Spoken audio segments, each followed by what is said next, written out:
Olá, audiência do VT Business, como é que está você? Tudo bem? Eu sou o Denival Bittencourt, estamos começando mais um episódio aqui hoje e quero já começar convidando você para curtir, comentar, ativar o sininho, porque a gente tem sempre conteúdo. O VT Business está aqui para trazer sempre conteúdo voltado para a economia, vamos discutir desenvolvimento econômico, hoje vamos falar de política e começando principalmente falando do histórico de grandes pessoas que marcaram a história do estado do Mato Grosso. E hoje eu tenho aqui um convidado super especial que vai falar para vocês sobre a sua experiência na política, aquilo que ele conhece e que tem expertise, que é o agro. Né? O agronegócio que é muito forte e vamos falar assim, o carro-chefe do estado de Mato Grosso.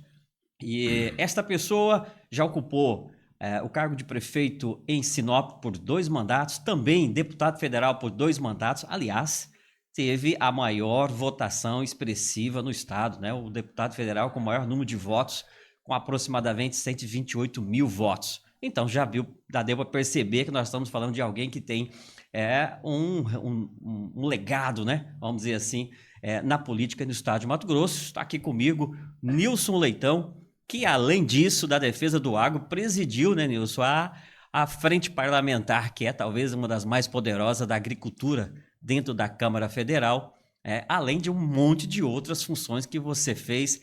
Então, dá as boas-vindas a você aqui nos estúdios da Vortion, da VT News, do VT Business, que é o nosso espaço. Seja bem-vindo.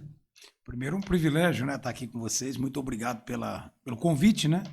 E vamos falar um pouco desse Brasil, né? Desse agro, dessa história aí, desse país que precisa ainda de tanta coisa, né? Muitos desafios que nós precisamos ter pela frente. Então vamos já começar falando desse assunto, né? Sinop é a região onde você mais atuou como prefeito, também defendendo o agro, em que a região norte é a maior produtora do estado, e você, dentro da Câmara Federal, colocou projetos em defesa principalmente da agricultura. Como você vê hoje o cenário de Mato Grosso com a crescente produção, mas é claro, uma série de situações ocorrendo no mundo inteiro e afetando o agronegócio aqui no Brasil? Na verdade, eu entro para conhecer o agro devido ao que é Mato Grosso, né? Você não tem como não discutir a agricultura e a pecuária num estado como o nosso. Eu, baseado numa região que era o maior polo madeireiro da América Latina, Sinop, né, mais de 1.000 madeireiras à época, e no meu mandato de prefeito eu já tinha sido vereador e deputado estadual. Acontece 10 operações ambientais liderado aí pela então ministra e atual ministra Marina Silva. Imagina, foi naquela época, voltou agora. E aí vem um fechamento do setor, desemprego, miséria, depressão, mais de 30, 40 mil pessoas desempregadas ali numa ação como essa, e a região teve que se reinventar, onde o governo não deu alternativa para que pudesse buscar um outro setor econômico. Ao contrário, além das operações ambientais fechando o setor de base florestal, também proibiu veladamente a instalação de indústrias de alimento e tudo mais ali naquela região acima do Paralelo 13. Então foi um momento de muito caos. E aquilo a gente aprendeu muito, né? Com aquela crise, com aquele sofrimento, entendeu que o desenvolvimento de uma região não poderia acontecer se não tivesse uma presença de Estado. E foi luta, não foi uma coisa fácil, foi uma luta enorme de toda aquela sociedade, de todo o setor, e jamais imaginava que Sinop ali para aquela região teria agricultura ou pecuária. Era muito mais uma característica de Sorriso, Lucas do Rio Verde, Nova Mutum, né? Então essa região inteira do Nortão, não só de Sinop, Alta Floresta, Colíder, Guarantã, Juína, Juara, toda essa região, ela sofreu esse impacto, e aí nós, na dor, aprendemos a dar a volta por cima, por isso que se tornou uma região com uma diversificação econômica muito grande, mas também nasce, né, no então prefeito Nilson Leitão, um espírito combativo daquilo, e a partir dali eu descobri o meu lado político, ideológico na dor. Eu entendi que aquele governo que estava ali naquela época não era o governo que eu queria para o meu país. né, que não cuidou das pessoas, que não cuidou do desenvolvimento, que veio só com a mão do chicote e não veio com um programa de desenvolvimento. Então eu entendi aquilo lá em 2003, 2004, 2005, nesse período, e logo depois que acaba esse mandato eu venho a deputado federal e chego no Congresso com a bandeira da defesa do setor produtivo, da redução dessa máquina pública, do direito à propriedade, né, da proteção do emprego, da renda, e entendendo que o Estado não deveria ser e não pode ser o algoz de quem gera emprego e renda. Ele precisa ser o incentivador, o motivador, né? Aquele que tira o peso das costas de quem gera emprego, quem gera renda, e não aquele que atrapalha. Não pode ser um Estado atrapalhador. Tem que ser um Estado que tenha eficiência e motivação. Ele tem que ser essa mola propulsora para o setor privado, que é o único contribuinte financeiro do Estado.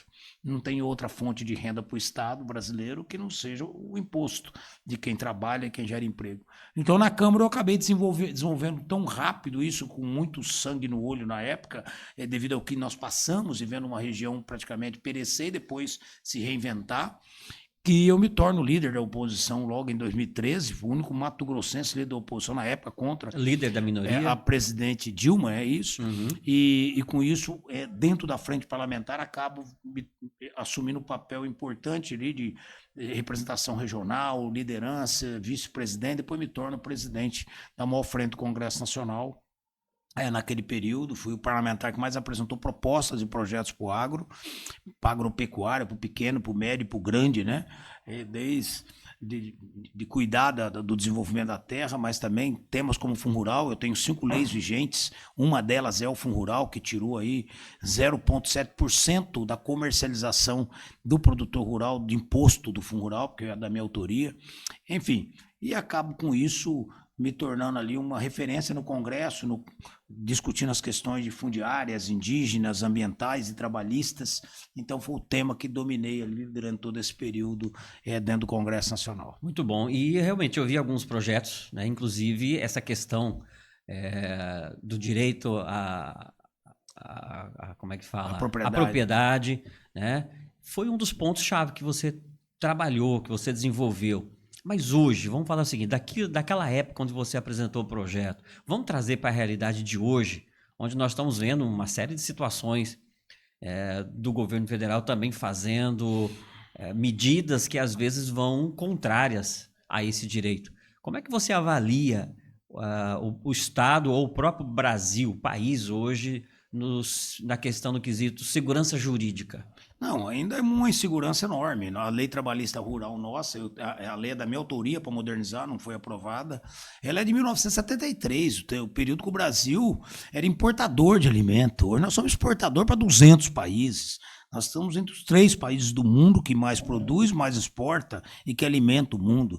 E então o Brasil ainda é, na questão trabalhista, nas questões ambientais, que agora está atualizando, um país moderno com leis da época da carruagem, né?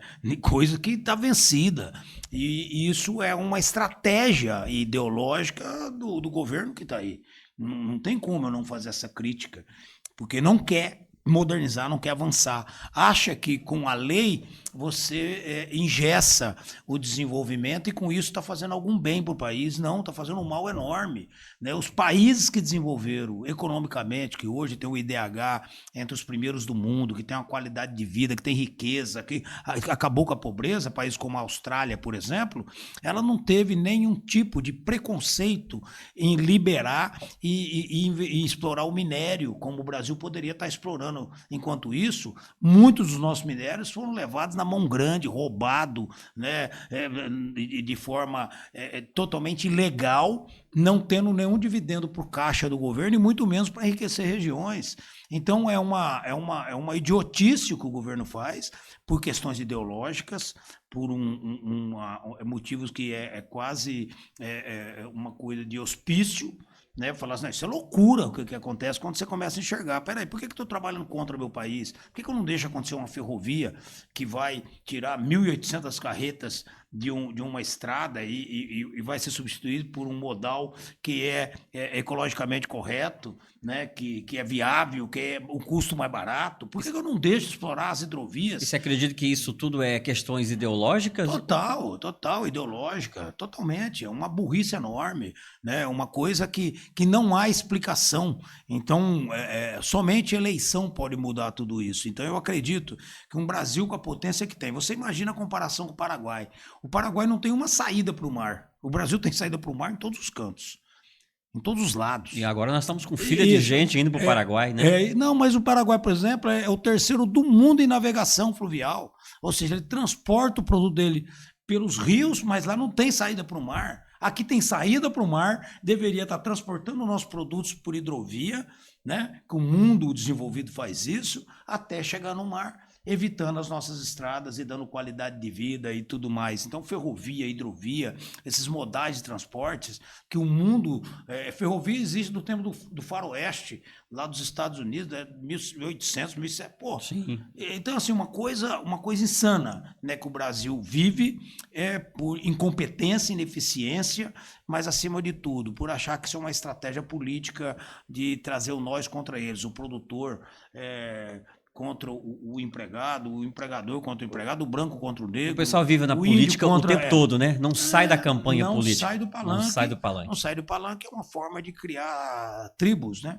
De criar aí currais eleitorais dividindo uma sociedade. Eu vou aproveitar o assunto e trazer também dois temas que você defendeu bastante também, que um deles foi a produção em terras indígenas e a outra foi a proibição da destruição, por exemplo, de maquinários apreendidos, né? No caso...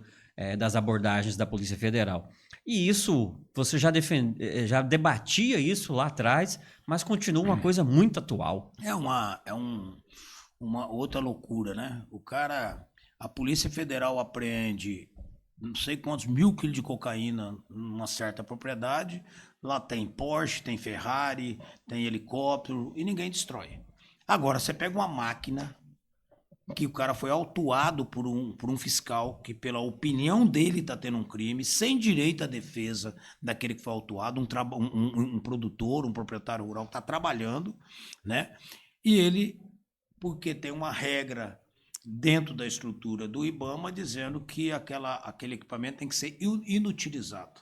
Ele vai lá para ser inutilizado, ele vai lá, joga gasolina e coloca fogo naquele trator de esteira, naquela pá carregadeira, naquele caminhão, naquela caminhonete, seja o que está lá. Sem direito à defesa. Com a droga, você pega o jato e empresta para um político, para um governador andar, para um político andar, certo. Ou para qualquer um andar, né? Aquele avião do tráfico. A máquina, o trator de esteira, ao invés de passar para a prefeitura, para poder atender o município, até que aquele proprietário possa se defender e a prefeitura, como confiar depositário, não vai lá e destrói. Como se isso fosse uma vantagem enorme. Estragou mais o meio ambiente, aquela queimada daquela máquina, do que talvez aquela derrubada daquela árvore, né?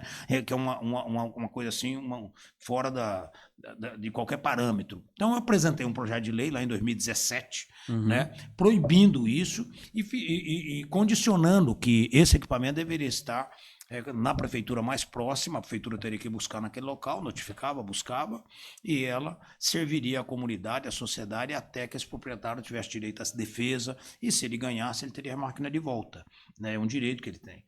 Então, o crime acontecido é igual você pegar a sentença de morte. Você pega alguém cometendo um crime e atira na cabeça.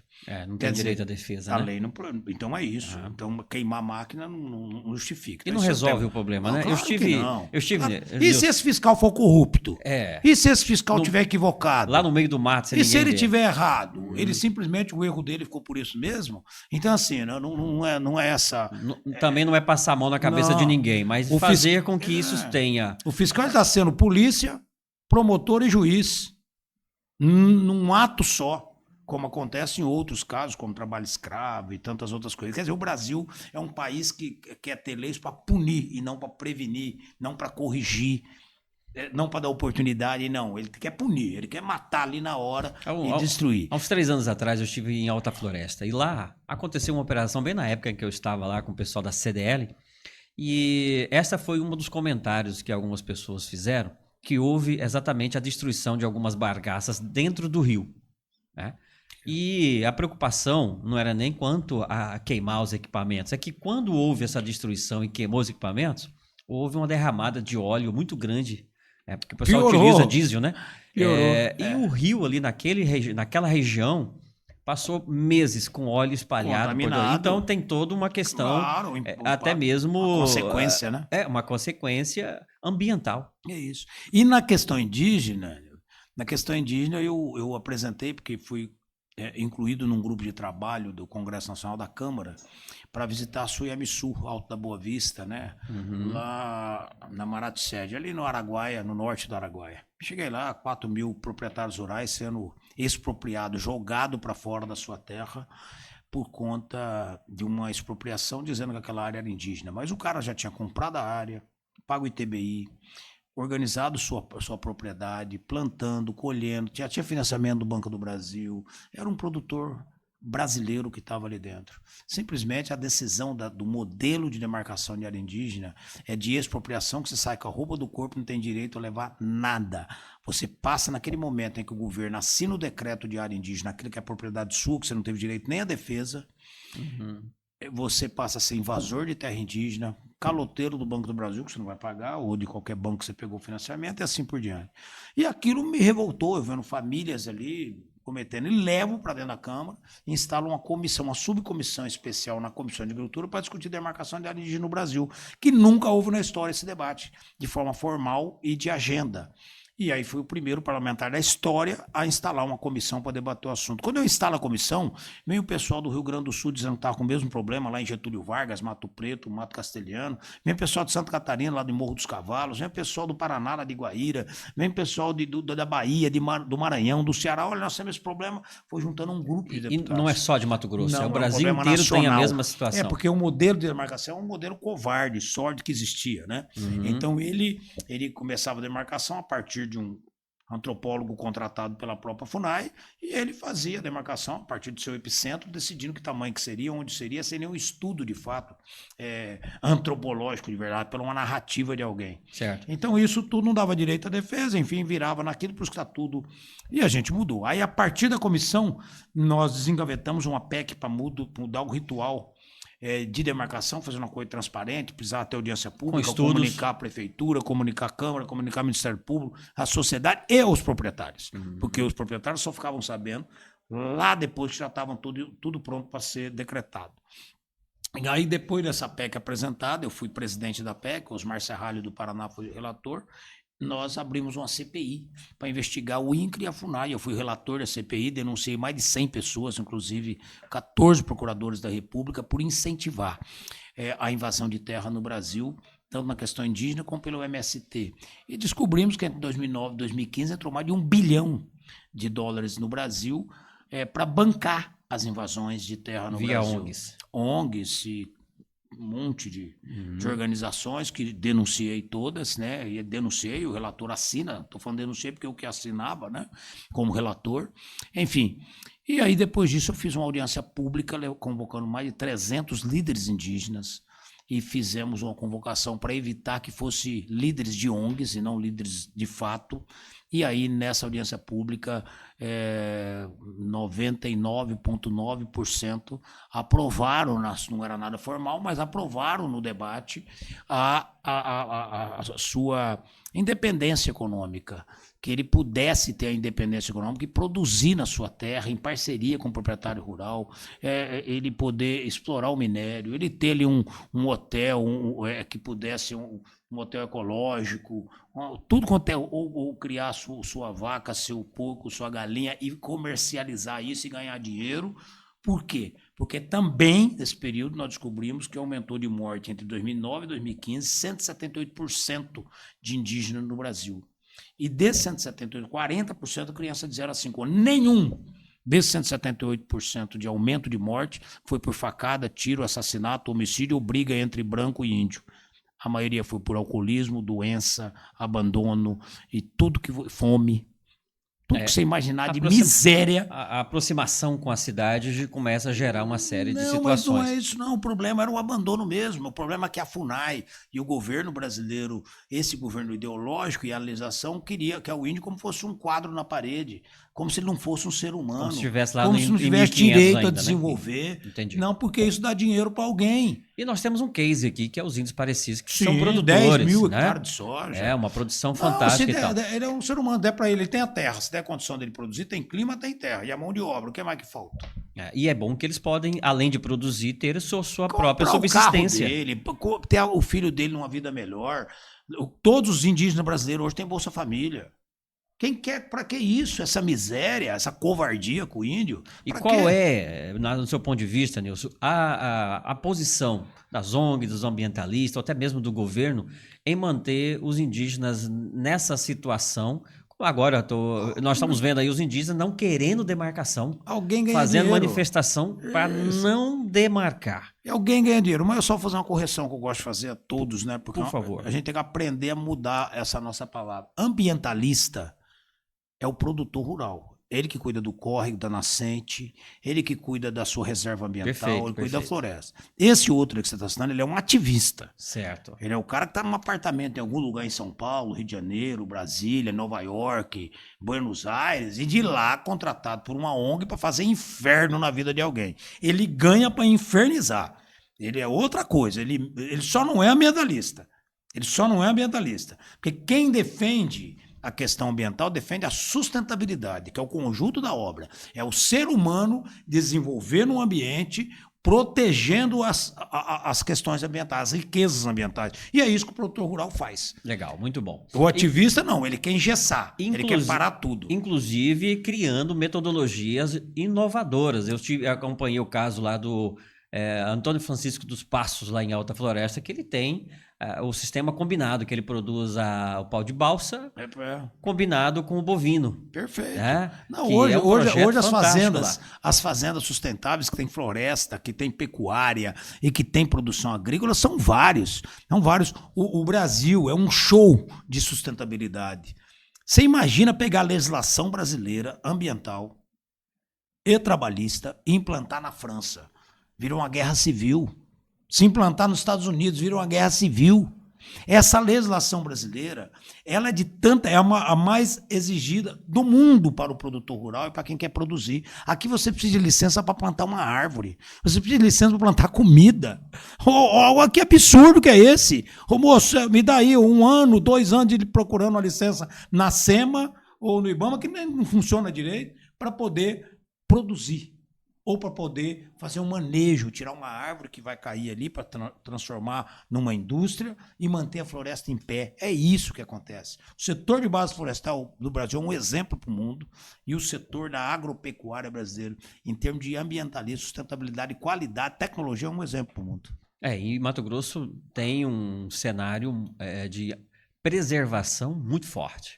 Né? 67% da nossa, toda a nossa base florestal está de pé. 67%. O Brasil inteiro ele produz agricultura em menos de 10% do território. Áreas indígenas são 14%. Junto com a pecuária vai chegar em 21%, 22%. Mas nós estamos falando aqui de um país eminentemente agrícola, vocacionado para produzir comida, produzir proteína. É isso que é a diferença. Uma das defesas que você trouxe muito quanto à questão do agro ainda foi o uso dos defensivos agrícolas. E a gente vê muita gente ainda discutindo do uso ou não, adequado ou não, da contaminação ou não do solo. O que você defendeu? O que você pode trazer de informação para quem está nos assistindo agora do uso adequado ou qual seria a informação correta quanto ao defensivo agrícola? Não, o defensivo agrícola é uma necessidade. Você imagina 1.000 pés de mamão numa área, certo, sem o defensivo agrícola. Esse mamão não vai chegar na mesa do ser humano. Quem vai comer vai ser a praga, o mosquito, o passarinho, vai tudo passar por ali. Esse é o grande problema. O defensivo agrícola, num país tropical como o nosso, ele é necessário.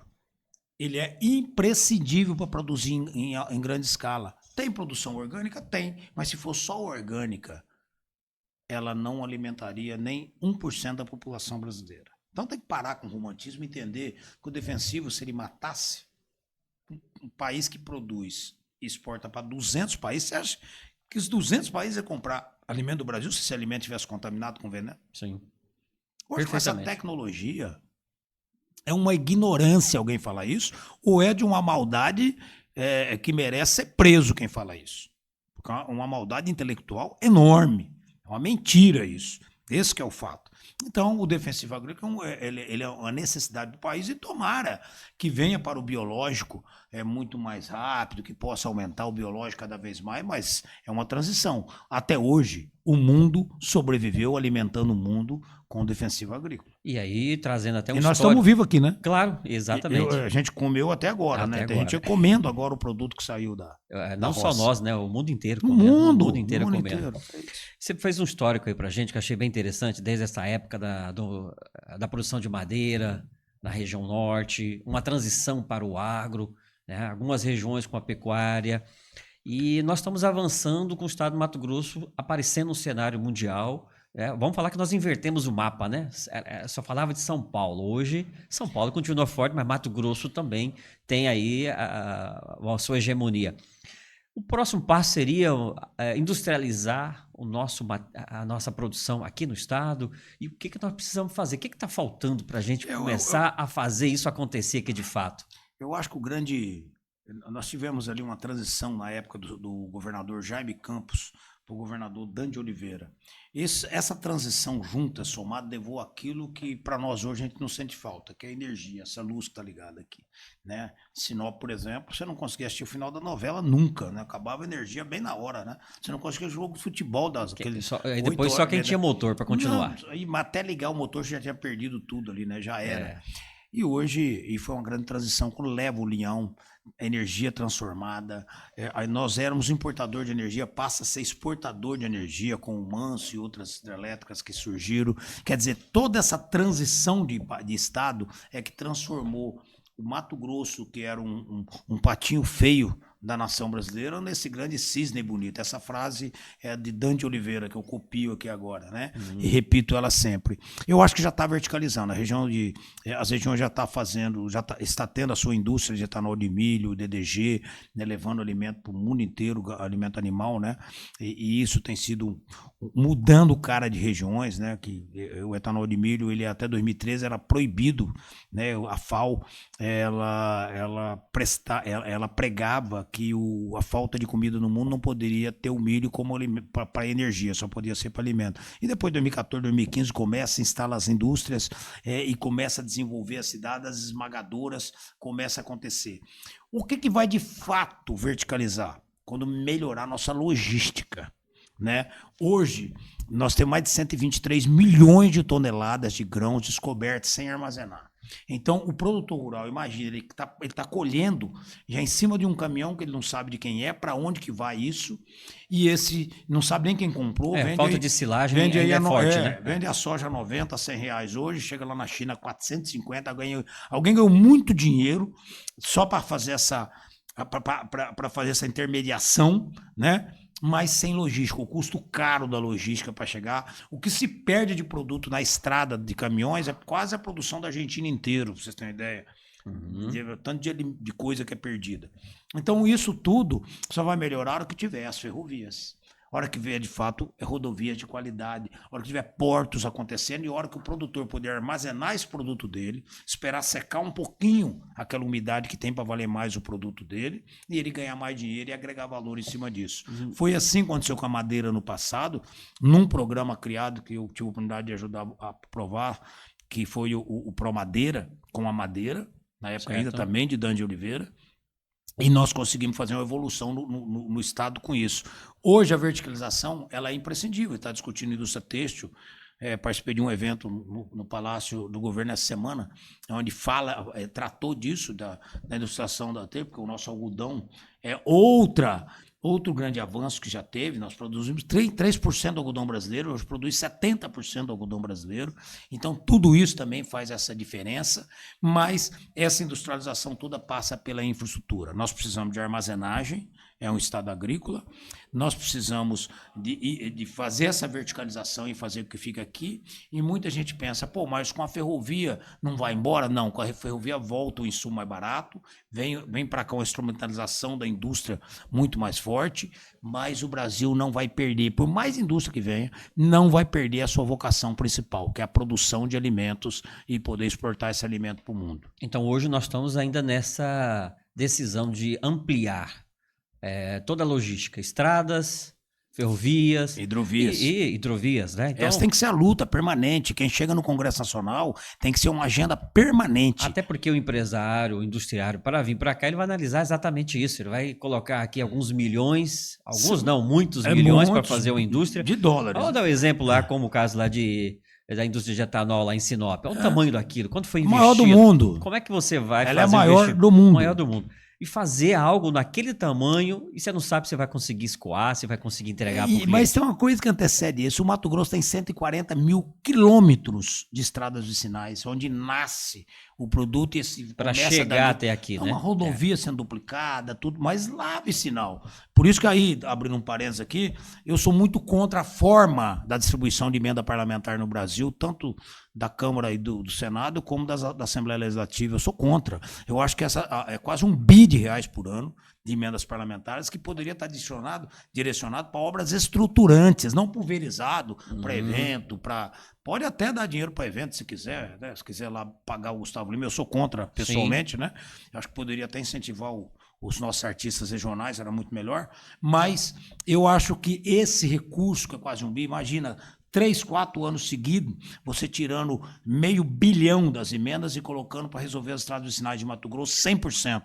Ou mudando, saindo do agro, resolvendo o problema do tratamento de câncer no Araguaia, porque no Hortão já tem, porque eu levei quando era prefeito e deputado, Rondonópolis já tem, mas não tem no Araguaia. Mas essa tem que ser uma decisão feita no Congresso? No Congresso, é uma coisa que você não tem dúvida que vou lutar por isso muito, porque não pode ficar 600 políticos, e eu sou um político, 600 políticos distribuindo o dinheiro do orçamento de forma aleatória. Entendeu? Então, até dentro de uma casa, geralmente a mulher e não o homem, ela define onde gasta. Entre o guarda-roupa quebrado e a criança doente, ela pendura a roupa na bicicleta e vai cuidar da criança. Com certeza, né? A vida vale como é que mais. você pega 600 gestores do dinheiro público? Ou 24 aqui no estado, deputados, mais o governador, 25. Então são 601 presidente da República, 25 governadores no estado, distribuindo um dinheiro de um orçamento público. Está errado, por isso que tem muita coisa para se fazer e não é por falta de dinheiro. É pelo dinheiro mal aplicado, de forma sem planejamento e sem atender às obras estruturantes para desenvolvimento regional. E vou falar então ainda sobre a questão logística que você comentou agora. O governo do estado até fez bastante atividade nesse sentido, duplicações que estão sendo avançadas até lá em cima, tem algumas... Vamos falar assim, algumas em andamento ainda, mas o gargalo está aqui na capital, né? Principalmente ali no Imigrante em Várzea Grande, que está em andamento, e toda aquela essa produção passa por aqui, né? Acaba bagunçando o trânsito, o caminhoneiro fica ali às vezes 4, 5 horas só para atravessar Cuiabá e Várzea Grande, ou só Várzea Grande. O que não é justo com ele nem com os outros, né? Exatamente. E além de perda, né? Não só de tempo. Mas nós estamos falando de outros projetos. Tem a Ferrogrão subindo para Miritituba e Santarém. Tem aqui também a rodovia vindo de Tiquira para cá. Tem a FICO, né, que é a Ferrovia de Integração do Centro-Oeste, que chega em Lucas do Rio Verde. Como é que você vê o avanço dessa parte estruturante? Olha, porque eu estou até tocando no assunto, porque eu estive até a pedido do senador Jaime Campos na Fiente, 4 ou 5 anos atrás, e lá foi reunido a base parlamentar, mais a parte do comércio. Eu estava lá representando a FCDL naquele dia, e foi feito ali um acordo que os trilhos passavam em Cuiabá. Hoje já se fala que não. Como é que você está vendo essa situação aí? Para a gente realmente resolver. A gente discute esse debate desde quando nosso cabelo não era branco ainda, né? É uma vergonha. Essa morosidade do Brasil, essa vontade de não fazer. Imagina a quantidade de dinheiro que já foi desperdiçado com consultoria, com projeto, com diárias, com viagem. Só isso, nesses 10 anos, teria construído a ferrovia para atravessar Mato Grosso, quem sabe o Brasil inteiro. Assim, é uma brincadeira que Falta faz. vontade política, Vontade, Nilson? quando quer, acha jeito. Quando não quer, acha desculpa. E é assim que vai funcionando a política. Falta seriedade, falta comprometimento, falta cumplicidade. E governar é priorizar. Então falta prioridade. Muito bom, muito bom. Acredito que o estado de Mato Grosso, com o cenário que nós temos, avançando cada vez mais, maior Não, produtor. avançou, mas eu acho que nós somos o Brasil é uma Ferrari andando a 20 por hora. Ela poderia andar a 150 por hora, né? E fazer com que essas gerações que vai se passando aí, né? Eu queria ver tudo isso acontecendo quando eu tinha 20 anos de idade. 25 não deu? Então vamos com 30 anos de idade, também não vi. Já estamos falando com 40 dos nossos já não filhos, deu. né? Pô, então essa geração vai se perdendo porque a falta de comprometimento, a falta de realmente de sensibilidade, de comprometimento, de cumplicidade. E o mais importante, o estado com sério. potencial gigantesco. Batendo recorde. Não é falta de arrecadação, não é falta de dinheiro. Né? Eu acho que deu um avanço nos últimos anos, quer dizer, veio cada um cumprindo, mas ainda numa velocidade muito lenta, muito lenta. O Estado ele precisa ter um pouco mais com o coração na ponta da caneta, cuidar das pessoas, entendendo que o desenvolver é dar oportunidade para quem está aqui. Né? Legal, muito bom. Eu acho que é isso. E olha, tocar mais num assunto, até o César, nosso amigo César Miranda, está aqui nos acompanhando também. Grande César Miranda, foi um grande secretário. Exato, foi secretário da SEDEC e na pasta dele nós tínhamos ali o Parque Tecnológico, trazendo a parte da tecnologia para o estado de Mato Grosso. Inclusive o parque vai ser inaugurado, acho que agora nesse mês de junho. Tecnologia nos ajuda muito nesse sentido e o parque provavelmente vai ser uma grande oportunidade e uma porta de tecnologia para quem está lá no agro. Dias atrás nós conversamos aqui também com o pessoal da Empaer. Isso também chega para o pequeno, chega para o médio, para o grande.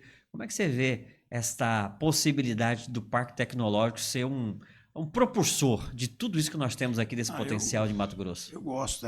Quando meu último ano de mandato de prefeito, nós levamos uma Embrapa para lá, acabou se instalando no ano seguinte, mas foi uma luta nossa levar a Embrapa para Sinop à época, e isso muda. E depois com a Universidade Federal, que nós levamos também, quando se junta a informação, o conhecimento e a tecnologia, você vê o desenvolvimento acontecendo com muito mais rapidez. Mas eu quero fazer um paralelo aqui. O Parque Tecnológico é muito importante. É uma porta de oportunidades para acelerar o desenvolvimento. Né? Porque quando você tem a tecnologia, você ganha tempo, espaço, né? E velocidade, eficiência, tudo isso que vai dar. Mas ainda o Mato Grosso vai deixando alguma coisa para trás. Se você for jantar hoje, quando chegar na sua casa, você vai olhar o seu prato de comida, 80% que você vai comer vem de outro estado em cima de caminhão. Então nós precisamos encarar que a tecnologia precisa acontecer, as grandes obras, mas nós precisamos fazer com que esses pequenos possam produzir em alta escala e alimentar as nossas gôndolas, os nossos supermercados produzidos em Mato Grosso. Eu quero continuar sendo o maior produtor de soja do Brasil, né? O nosso estado. Eu quero que o Mato Grosso continue sendo o maior produtor de algodão, de milho, de boi, de tudo. Mas eu quero também que seja o maior produtor de tomate, de cebola, de alho, do hortifruti, que nós alimentamos o nosso povo todo dia. Nós não somos os primeiros, nós somos os últimos, praticamente. Fazendo aqui a margarina, a manteiga, o queijo aqui mesmo, né? Mas nós não temos o básico. Nós não temos básico, ainda continua vindo do Ceasa de Curitiba, de Anápolis, ou sei lá de onde, Santa Catarina, ou fora do Brasil, para poder alimentar tudo isso. Muito bom. Para finalizar, que eu sei que você já está com a sua agenda aí meio puxado, uma agenda para 10 anos, quais seriam os principais pontos que o Congresso, os nossos representantes lá no Congresso Nacional deveriam dar atenção para a gente ver esse Brasil avançar? Eu acho que o que mais amarra o Brasil, eu sempre falo que se a política não resolveu, é só a política que pode resolver. Então a primeira reforma que o Brasil precisa, que é uma corrente que amarra o Brasil para trás, que segura o desenvolvimento, é a reforma partidária. O empresário, por exemplo, mas o que tem a ver com isso? Tudo. Hoje o sistema partidário brasileiro ele é miserável. Né? Dinheiro público na conta de um partido. Quem vai gerir esse dinheiro é um presidente de partido com alguém que ele contratou para ser Tem que secretário mudar de tesoureiro. essas regras? Acabar com o dinheiro público para partido. O partido tem que fazer com a militância, com aquilo que tem, convencendo todo mundo, trazendo para dentro, com disputa. Acabar com um mandato de 30 anos de um presidente de partido. Precisa ser mandato de 2, com máximo mais 2 anos, 4 anos é o suficiente para poder reoxigenar um partido político que é o coração da democracia. A reforma política é o segundo, acabar com a reeleição e acabar com o financiamento público de campanha, né? Porque isso está atrasando o nosso país. Com essas duas reformas, aí você consegue fazer uma reforma administrativa, uma reforma do judiciário. Quando você acaba com a reeleição, você deixa de ser refém do judiciário ou do servidor público, ou seja lá de quem for, um presidente, um governo vai conseguir fazer as reformas e ao invés de ele pensar na próxima eleição, ele vai pensar na próxima geração. Então essas são as amarras principais que o Brasil tem. Hoje, nós temos 50% da população brasileira endividada. E 82% são pessoas pobres, desses 49%, 50%. Tudo isso, quem está fazendo chegar nesse caos, nessa miséria, é a política. É o governo. E o governo começou esse ano com a reforma tributária já Tudo validando. bem, mas... Qual que é a sua opinião sobre esta reforma? Não, a reforma e o impacto disso, principalmente para essas pessoas que você comentou aí? Não, eu acredito que a reforma tributária ela deveria ter iniciado diferente. É você entrar num cômodo cheio de móveis até o teto e querer reformar aquele cômodo, pintar a parede, arrumar o chão. Primeiro você desocupa aquele cômodo. Então a reforma tributária primeiro tinha que reduzir aqueles 36 impostos que está sob a mesa do empresário, pequeno, médio ou grande, e faz 30 anos que ele tem empresa dele, ele tem que ligar para o contador todo mês para perguntar o que ele está pagando, porque ele não consegue decorar, né? Num país que no último ano e meio aumentou em 25% de impostos, em que os seus R$100 de janeiro de 2025 hoje vale 60. Então é um país que precisa, para poder tratar de reforma tributária, ele precisava primeiro fazer o seu papel de casa, reduzir o tamanho da máquina pública, reduzir o custo da máquina pública, reduzir de verdade. Em 2030, o nosso PIB vai ser do tamanho da nossa dívida pública. Quer dizer, o que nós vamos ganhar, nós vamos pagar. Que país que é esse? Então, precisa primeiro cortar na carne. Entrar um governo e falar, peraí, eu vou reduzir, vou dar eficiência e vou entender que quem tem que produzir para o Brasil é o setor privado. O público tem que tirar o peso das costas dele. E no Brasil faz o contrário. Aumenta a carga tributária para aumentar o tamanho da máquina. E máquina pública é igual unha, se não cortar... Todo dia ela vai ficar crescendo, mesmo com a porta fechada. Então eu acho que esse país só vai ter jeito se tiver alguém de fato interessado em fazer com que o país desenvolva a partir da iniciativa privada e o Estado ser um incentivador disso e não ser um atrapalhador disso. Muito bom. Vou aqui apimentar nossa conversa rapidinho, falar de eleições estaduais. Isso aí você preside o PP estadual. Nós vamos chegar agora, estamos começando uma campanha para o governo do estado. Como é que fica o PP nesse processo? Qual o cenário que você vê agora para o governo do estado? Como é que vai ser a participação do partido? O PP ele federou com a União Brasil, assumiu a presidência em janeiro, né? E nós temos uma chapa de federal, estadual, e dentro desse grupo do PP existe a candidatura do ex-governador Mauro Mendes ao Senado pela União Brasil, existe da Margarete Busetti pelo PP, que vai ser levada à mesa para discussão, ainda a convenção é lá em julho, né?